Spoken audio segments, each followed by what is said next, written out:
Engkau berikan kami kesempatan pada malam hari ini. Biarlah firman yang ditabur Tuhan, biarlah dari Roh Kudus sendiri untuk disampaikan kepada anak-anak Efik di tempat ini. Biarlah nama Tuhan yang ditinggikan. Biarlah firman yang ditabur pada malam hari ini tidak pernah kembali dengan sia-sia. Terpujilah namamu Tuhan Yesus. Roh Kudus, biarlah Engkau yang bekerja. Semua yang sepakat katakan amin. Puji Tuhan, saya baru kali ini masuk Efik. Ternyata banyak wajah-wajah baru. Puji Tuhan. Saya tadi bilang sama Ibu Hana, Bu, kok banyak yang baru, saya banyak yang nggak kenal. Luar biasa ini, padahal masih belum 1 tahun ya. Oh sudah ya? Oh sudah hampir 2 tahun, tapi luar biasa ini. Sudah 2 tahun, tetapi luar biasa bertambah dan bertambah. Semuanya karena kekuatan Tuhan Yesus dan doa dari ketua-ketua dan pengurus-pengurusnya ini. Tema pada malam hari ini adalah harta supranatural yang dan tidak ternilai. Harta yang supranatural dan tidak ternilai. Itu adalah hubungan. Ini harta apa ya? Ini adalah hubungan intim kita dengan Allah. Hubungan intim kita dengan Allah yang tidak ternilai. Itu harta yang supranatural. Itu adalah hubungan dekat kita dengan Allah. Bapak Ibu. Jadi hubungan dekat kita, hubungan intim kita dengan Tuhan setiap hari itu adalah harta yang supranatural dan tidak ternilai, Bapak Ibu. Karena tidak semua orang loh bisa intim dekat dengan Tuhan. Karena Bapak Ibu, kalau kita dekat dengan Tuhan, intim dengan Tuhan, apalagi masih muda-muda ini, setiap hari Bapak Ibu, Tuhan itu pasti tahu anak-anaknya yang dekat dengan dia, yang intim dengan dia. Tuhan mau pakai lebih, Bapak Ibu. Di zaman akhir zaman ini yang dunia semakin gelap, kalau kita intim dengan Tuhan, sepertinya kita itu gila ya, tidak mengikuti hal-hal duniawi. Tetapi ya inilah orang Kristen, memang harus gila. Kita harus hidup kudus dan menyenangkan hati Tuhan, Bapak Ibu. Hubungan intim dengan Tuhan. Kalau kita sudah intim dengan Tuhan, Tuhan pun pasti tahu. Dia akan memberitakan rencana-rencananya untuk kita. Dia akan menceritakan apa yang ingin disampaikan untuk kita itu Tuhan akan disampaikan kalau kita dekat dengan Tuhan. Kita contoh kepada di Alkitab. Abraham sebelum Sodom dan Gomora itu ditunggang-balikkan. Allah sendiri datang pada Abraham. Karena Abraham mempunyai hubungan supranatural dengan Tuhan. Abraham mempunyai hubungan yang dekat. Itu Tuhan masih memberitakan loh rencananya. Abraham, Sodom dan Gomora akan aku hancurkan. Kalau Tuhan dekat dengan orang, Tuhan akan menceritakan rencananya. Seperti juga anak-anak muda zaman dahulu, Daniel. Daniel itu juga mungkin inflik sekarang ya. Itu juga muda. Tuhan menceritakan di akhir zaman ini kepada Daniel, Bapak Ibu. Dan ya banyak sekali. Yusuf, Daud, tetapi saya hari ini saya akan menceritakan Daud karena saya ini salah satu yang menyukai tokoh Daud, Bapak Ibu. Karena Daud ini luar biasa. Dia ini diproses Tuhan. Dia masuk dalam proses Tuhan, tetapi dia masih menyembah Tuhan. Tetapi dia masih mempercayakan hidupnya kepada Tuhan, Bapak Ibu. Sekarang kita buka di dalam Mazmur 23 ayat 1. Kenapa Daud ini dicintai Tuhan, Bapak Ibu? Karena Daud ini selalu memuji Tuhan. Dia mempunyai hubungan harta yang supranatural dengan Tuhan. Harta yang tidak ternilai. Sampai Daud pun tahu loh masa depannya, anak-anak keturunannya. Tuhan, siapakah aku ini Tuhan? Sampai Engkau memperlihatkan kepadaku keturunanku di masa depan. Itu loh Bapak Ibu. Kalau kita intim dekat dengan Tuhan, kalau kita mempunyai harta yang supranatural dan tidak ternilai, ya itulah Tuhan pasti akan memberitakan kepada kita hal-hal yang kita tidak akan tahu. Sekarang kita buka di dalam Mazmur 23 ayat 1. Mari kita baca sama-sama. 1, 2, 3. Mazmur Daud, Tuhan adalah gembalaku, takkan kekurangan aku. Tuhan adalah gembala, takkan kekurangan aku. Sebelum Daud menulis Mazmur 23 ayat 1, saya itu suka membaca di ayat 4-nya Bapak Ibu. Tuhan adalah gembalaku, takkan kekurangan aku. Ini setelah efeknya dari ayat 4. Kita buka di dalam ayat 4 Bapak Ibu. Ya, kita buka di dalam Mazmur 23 ayat 4. Ya. 1, 2, 3. Ada yang bisa bacain? Sekalipun aku berjalan dalam lembah kekelaman, aku tidak takut bahaya, sebab Engkau besertaku. Gadamu dan tongkatmu, itulah yang menghibur aku. Amin. Jadi Bapak Ibu, sebelum ada ayat 1, ini Daud itu ada ayat 4. Lewat lembah kekelaman, sekalipun aku berjalan dalam lembah kekelaman. Jadi tidak ada Tuhan adalah gembalaku itu tidak langsung instan Tuhan gembalaku. Tetapi Daud mengalami lembah kekelaman Bapak Ibu. Lembah kekelamannya Daud ini luar biasa loh. Secara akal manusia ini Bapak Ibu. Dia dikejar-kejar Saul. Dia melawan Goliat. Dia juga dikhianati anaknya Absalom. Dan banyak lagi. Sampai Daud juga, dia sampai pernah menangis juga karena dikejar anaknya Bapak Ibu. Jadi Daud ini melewati lembah kekelaman ini gak mudah. Sepertinya mudah. Ternyata apa? Saul yang dia hormati itu mengejar-ngejar akan membunuh. Karena Saul tahu Daud ini dicintai Tuhan, diurapi Tuhan, akan menggantikan dia sebagai raja. Dan dia juga melawan Goliat. Itu gak mudah loh. Kalau orang yang tidak disertai Tuhan, kalau orang yang tidak mempunyai Roh Kudus, dia pede. Goliat itu orangnya besar loh Bapak Ibu. Dia jago perang loh. Sedangkan Daud ini memelihara domba. Bukan 1.000-an ya. Cuma 3 atau 4. 3 atau 4 hewannya itu Bapak Ibu. Jadi sedikit, tetapi dia dengan pedenya melawan Goliat. Karena apa? Dia tahu ada Roh Allah. Siapa yang bisa mengalahkanku? Kalau Allah di pihakku, siapa yang bisa mengalahkan aku? Itu Daud tahu Bapak Ibu. Karena Daud mempunyai hubungan yang luar biasa dengan Tuhan. Daud mempunyai hubungan yang supranatural dengan Tuhan Bapak Ibu. Jadi Bapak Ibu, kalau sekarang ini Bapak Ibu, saudara-saudara ya, saudara-saudara Epic, di sini mungkin ada yang punya masalah. Hah? Waduh, 1. Ada lagi yang punya masalah? Oh banyak ya? Oh iya, itu wajar Bapak Ibu, wajar saudara-saudara. Selama kita hidup di dunia ini, tidak ada yang kebal masalah.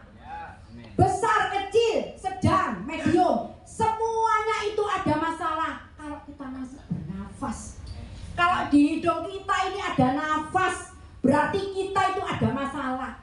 Kalau tidak mau masalah, ya itu aja ya, di kembang kuning. Kalau kita masih hidup itu semuanya pasti ada masalah satu persatu. Tetapi satu hal Bapak Ibu, kita yang meniru Daud. Masalah apapun kita harus bergantung kepada Tuhan. Tuhanlah kekuatanku. Terkutuklah orang yang mengandalkan manusia. Diberkatilah orang yang mengandalkan Allah. Kita buka di dalam Yeremia 17 ayat 5. Yeremia 17 ayat 5.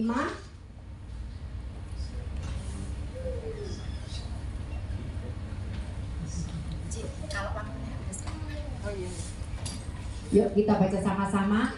1, 2, 3. Beginilah firman Tuhan, terkutuklah orang yang mengajar manusia, yang menganggap kekuatannya sendiri, dan hatinya menjauh daripada Tuhan. Jadi Bapak Ibu, di sini dikatakan terkutuklah orang yang mengandalkan manusia Bapak Ibu. Oleh sebab itu, kalau ada masalah Bapak Ibu, andalkan Tuhan Bapak Ibu. Kalau setiap ada masalah, jangan takut, jangan mundur, tetap maju. Yang bekerja yang baik, tetapi tetap andalkan Tuhan. Kalau kita sukses Bapak Ibu, itu juga ada tangan Tuhan. Kita tidak boleh ya, kita itu istilahnya itu seolah-olah Tuhan itu nggak ada karena kekuatan kita. Di sini loh disebutkan, terkutuklah orang yang mengandalkan manusia. Mungkin di sini kita berhasil Bapak Ibu ya, tetapi Bapak Ibu, walaupun kita bekerja, kalau Tuhan tidak membawa kita kepada orang-orang penting, pejabat penting, itu juga nggak jalan Bapak Ibu. Pinternya kita pinter, rajinnya rajin, itu juga disertai dengan tangan Tuhan Bapak Ibu. Jadi apapun yang terjadi, kita harus mengandalkan Tuhan. Makanya manusia itu tidak boleh sombong, harus mengandalkan Tuhan. Walaupun kita hebat, kita ketemu dengan orang penting, dengan orang pejabat apapun, kalau Tuhan tidak menuntun kita kepada tempat itu, tidak akan terjadi Bapak Ibu. Ini juga dialami oleh nabi-nabi zaman dulu Bapak Ibu ya, oleh Daud, oleh Yusuf, itu semua adalah tangan Tuhan Bapak Ibu. Sekarang kita baca di dalam ayat 7-nya. Ini 5 yang ayat 7-nya. Ya. Diberkatilah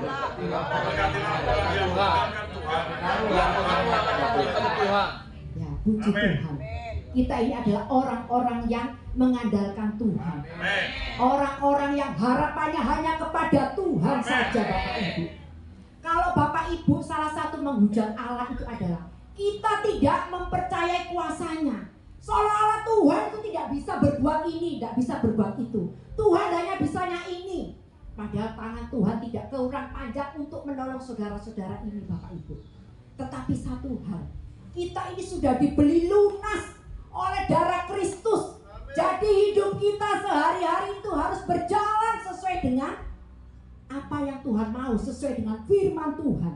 Kita tidak mengikuti hal-hal di dunia ini yang mungkin untuk anak muda ini sangat berbahaya ya. Tetapi kita tetap hidup kudus. Rasanya kok deso hidup kudus. Tapi inilah orang Kristen Bapak Ibu, orang yang takut akan Tuhan Bapak Ibu. Diberkatilah orang yang mengandalkan Tuhan. Di dalam Yohanes 14 juga dikatakan, kalau engkau mengasihi aku, kamu harus menuruti segala firman-Ku. Itu untuk kita bisa hidup supranatural Bapak Ibu di akhir zaman ini. Walaupun mungkin orang bilang kita itu awesome, hidup kudus, tapi itu harus Bapak Ibu. Itu kunci pertama kita untuk menjadi supranatural, untuk kita dekat dengan Allah Bapak Ibu, saudara-saudara. Di dalam Efesus 1 ayat 13, mari kita baca. Kenapa kita harus hidup kudus? Supaya kita menjadi orang yang mempunyai harta yang supranatural. Kita baca di dalam Efesus 1 ayat 13. Ya. Di dalam Dia kamu juga, karena kamu telah mendengar firman kebenaran, yaitu Injil keselamatanmu. Di dalam Dia kamu juga, ketika kamu percaya, dinyatakan dengan Roh Kudus yang dijanjikannya itu. Saudara-saudara, berarti kita ini yang percaya Yesus ini. Mengapa kita harus hidup kudus? Mengapa kita harus hidup secara supranatural dengan mengikuti firman dan kebenarannya? Ini loh, kita sudah dimateraikan Bapak Ibu. Jadi saudara-saudara ini yang sudah percaya Yesus sebagai Tuhan dan Juru Selamat, saudara-saudara ini sudah dimateraikan Roh Kudus. Ini loh, ini firman Tuhan tuh iya dan amin. Jadi kita semuanya, saya, Evelyn di tempat ini, sudah dimateraikan Roh Kudus. Baca yang 14. Roh Kudus itu adalah sebagai jaminan. Yuk kita baca lagi. Dan Roh Kudus itu adalah jaminan bagi sampai kita seluruhnya, yaitu keputusan yang kita milik Allah untuk memuji kemuliaan-Nya. Amin. Jadi Roh Kudus ini selama kita hidup di dunia ini, kita sudah dimateraikan Roh Kudus yang hidup, yang masih hidup ya. Setelah dimateraikan Roh Kudus, kita itu Roh Kudus itu sebagai jaminan kita untuk kita masuk ke dalam kerajaan surga. Ini loh Roh Kudus sebagai jaminan. Jadi percayalah saudara-saudara, Roh Kudus, yang mempunyai Roh Kudus, kita kalau mati pasti masuk surga saudara-saudara. Jadi untuk kita hidup sesuai dengan kebenaran Tuhan dan harta yang tidak ternilai. Kalau kita mengalami badai apapun, percayalah Tuhan memproses saudara satu persatu untuk menjadi apa yang Tuhan inginkan. Satu persatu diproses. Tujuannya apa? Untuk memberitakan Injil Kristus. Memberitakan Injil Kristus di teman-teman saudara, di keluarga saudara, di orang lain yang belum mengenal Yesus.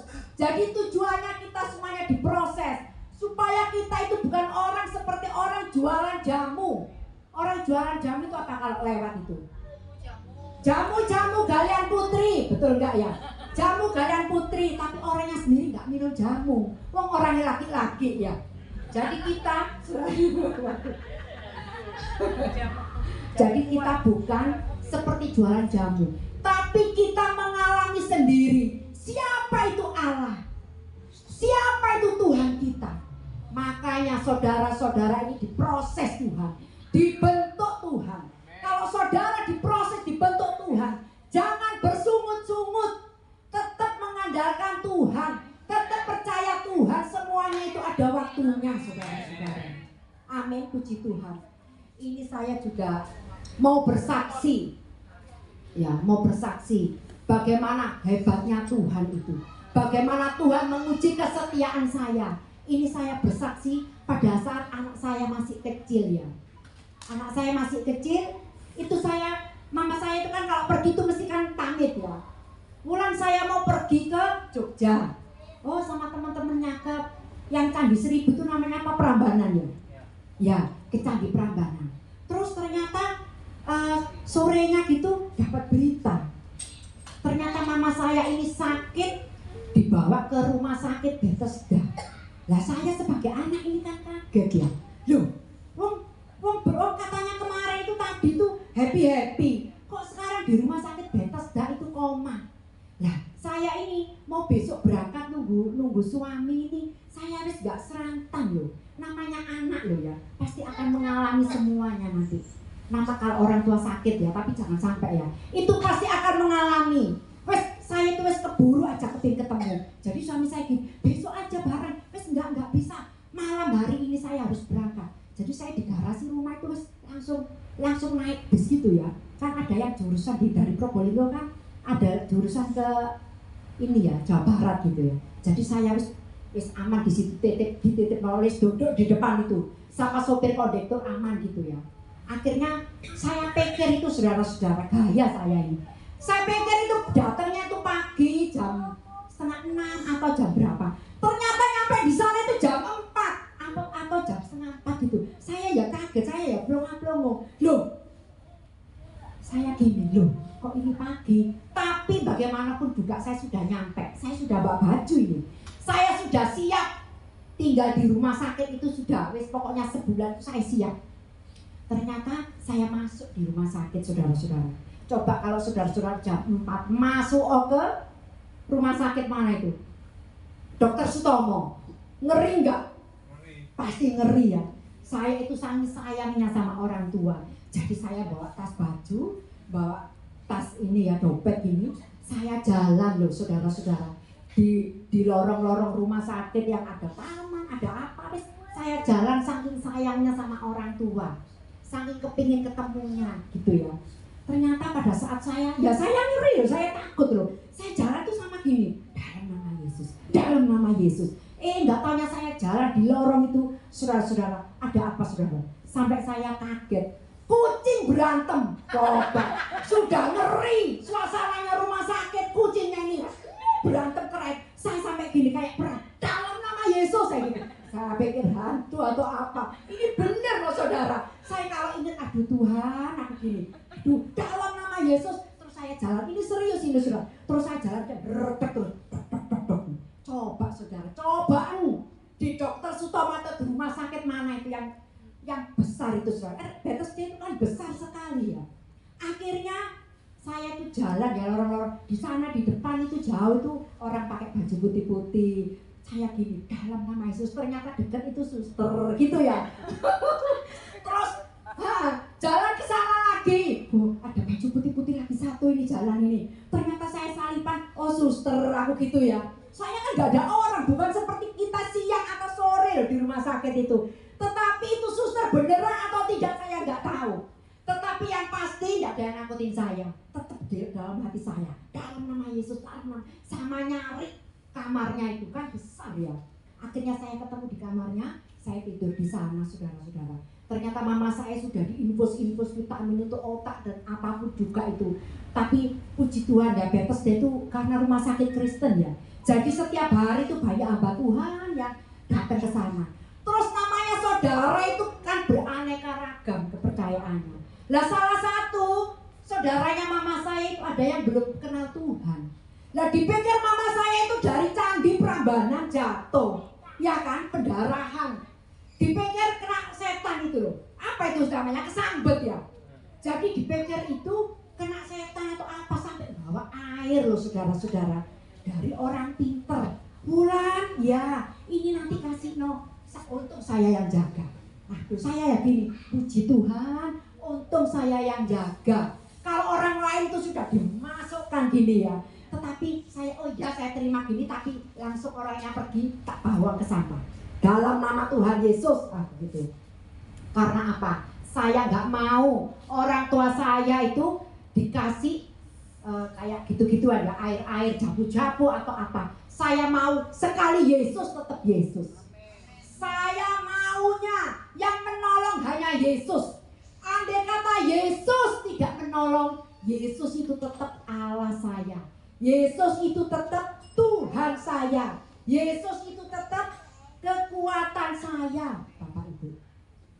Jadi pada saat di sana juga saya ditemenin juga saudaranya dari mama saya, dari cecenya. Kita di sana itu sering berdoa penyembahan loh di dalam kamar itu. Di dalam kamar itu dan akhirnya pada saat hari mungkin ke 3 minggu ya, mama saya ini koma terus saudara-saudara. Akhirnya dokternya ini datang, waktu di CT scan itu, ini darahnya ini tambah banyak ini. Besok pagi harus segera operasi. Waduh, gini, loh dokter, dioperasi apa dokter? Dibuka tempurung otaknya. Kalau enggak bahaya, ini harus dioperasi. Batinku gini ya, loh sudah dikasih cairan kok masih banyak darah, masih operasi. Jadi ternyata harus operasi, keluarga pada tangan. Soalnya apa? Takut ini ya, takut kalau apa terus meninggal gitu ya. Dan alternatif keduanya itu kalau dia sembuh setelah dibuka otaknya ini, dia akan seperti yang artis Jakarta itu. Jadi kalau sembuh itu terus tulalit, saudara-saudara. Tulalit itu kita ngajarin lagi, oh ini anaknya, ini cucunya, ini huruf 1, ini katanya itu lupa semua. So gimana tempurung otak dibuka ya? Kita doa terus sama keluarga itu, kita penyembah di dalam kamar. Tuhan itu luar biasa saudara-saudara. Jadi pagi-pagi itu pada saat susternya itu datang saudara-saudara, pakai baju putih-putih. Mama saya juga dirawat, kalau mau dioperasi itu dirawat dulu ya pagi itu. Dirawat, suster ini kira-kira operasinya berapa jam ya? Kira-kira 5 sampai 6 jam. Oh ya. Wes, kita nggak ikut di ruang operasi. Mama saya digledek gitu ya, dibawa ke ruang operasi. Ternyata 1 jam pakai baju putih-putih masuk ke dalam kamar lagi. Loh, suster, katanya 5 atau 6 jam. Ini kok 1 jam? Saya pikir mama saya itu mati atau apa gitu ya. Kok dibawa ke kamar lagi? Ternyata setelah di CT scan, saudara-saudara, Allah kita ini luar biasa. Pada saat kita angkat tangan, Tuhan akan turun tangan. Pada saat kita hanya mengandalkan Tuhan saja, Tuhan tidak mau berhutang. Ternyata apa? Setelah di CT scan, untung belum dibuka. Ternyata darahnya itu tidak ada. Tepuk tangan dulu untuk Tuhan Yesus Kristus. Amin. Jadi saudara-saudara, ternyata nggak jadi dioperasi. Loh itu loh semuanya karena Tuhan Yesus. Dan sekarang mama saya itu sudah sembuh ya, walaupun kakinya agak gini sedikit, itu sudah puji Tuhan. Saya kalau melihat orang lain ya, yang mengalami seperti mama saya itu jarang loh bisa berdiri. Mereka masih di kursi roda dan ngiler-ngiler. Saya banyak mengalami orang tua teman saya itu yang seperti mama saya, itu nggak sembuh loh saudara-saudara. Tapi mama saya sampai sekarang ini masih bisa jalan. Sekarang ini masih di Jogja di rumahnya saudara saya. Jadi dia sekarang memang hobinya jalan-jalan saudara-saudara. Jadi kita harus mengalami sendiri berjalan bersama Tuhan. Kalau kita pada saat mama saya sakit, kalau ada waktu itu dukun ya atau orang pintar dari saudara saya, itu kalau saya tidak mengandalkan Tuhan, mungkin saya campur saudara. Tetapi saya percaya percaya Tuhan kita itu pencemburu. Dia tidak mau dicampur, saudara-saudara. Itu Allah kita. Kalau kita mencampur urusan Allah dengan ilah-ilah lain, maka pertolongan Tuhan itu akan dilepas. Yang percaya katakan amin. Jadi saudara-saudara, kalau sekarang ini mengalami badai apapun, jangan takut. Maju terus bersama Tuhan. Maju terus bersama Tuhan. Kalau kita mungkin diiming-iming, oh pakai ini supaya berhasil atau supaya apa, maju terus bersama Tuhan. Percaya saja kepada Tuhan. Kita hidup ini loh saudara-saudara, yang benar yang pasti itu kan di surga. Kalau kita hidup di bumi itu hanya mampir, hanya musafir, hanya numpang minum. Tapi kita itu hidup sesungguhnya adalah di dalam surga. Puji Tuhan. Sekian dari saya. Puji Tuhan. Biarlah firman itu untuk menguatkan saya dan untuk menguatkan saudara-saudara di tempat ini. Terima kasih Tuhan. Terima kasih Tuhan Yesus. Biarlah firman pada hari ini Tuhan, biarlah terpatri di dalam hati dan pikiran kami Tuhan. Tidak pernah kembali dengan sia-sia. Biarlah Tuhan saudara-saudara Eflik yang ada di tempat ini, jadikanlah mereka laskar-Mu Tuhan. Orang yang tidak pernah menyerah, tidak gampang menyerah, tetapi orang yang mengandalkan Tuhan, yang selalu diingatkan oleh Roh Kudus, yang sudah memeteraikan mereka, yang sudah menjamin mereka untuk masuk dalam kerajaan surga. Jadikan mereka laskar-laskar Kristus, laskar yang gagah perkasa Tuhan, yang kuat kokoh tahan banting Bapa.